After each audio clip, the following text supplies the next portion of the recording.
Ассалаумағалейкум қазағым. Бүгін міне қайырымдылық бисмилля деп қайырымдылық қолын жалғастырдық. Сіздердің арқаларыңызда тағы бір отбасына барып, сол отбасының тұрмыс жағдайын, қал жағдайларын біліп қайттық. Сол отбасын көріп, өзімізге бір тәуба етіп, шүкіршілік еттік. Сіздердің арқаларыңызда күндердің сұлтаны жұма күні үлкен сауаптарға бөлендік. Осындай сауапты істерге жасай берейік. Сіз болып, біз болып қайырымдылық қолын жалғастыра берейік. Қыстау қилы заманда не болмаған байтақ даламда, тарихтағы талай боранда мың жанып мың өшкенбіз.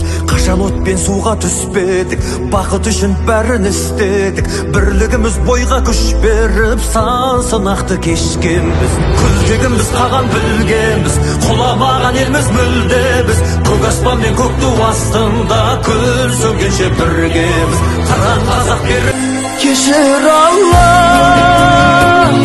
кешір Алла.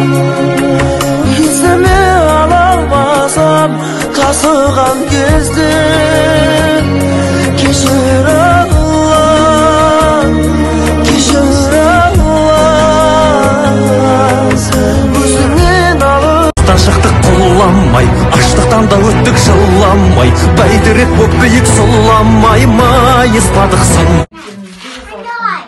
Өте ризамын, өзі кішкентайыма ісімес керек еді, тамаққа да ризамын. Рахмет келгендеріңізге, көптен көп жұмыстарыңыз жүре берсін. Ауылдан тезірек жазылып кетсін еді біздің біздерімізден. Кешіріңіз, чөді сөйлемедім. Қуаныштан ғой бірақ, қуаныштан. Рахмет сізге. Өзім чөті кіргенде қарақ қалдым да қуалып қалдым, содан есім шығып кетті. Алла бұйырса.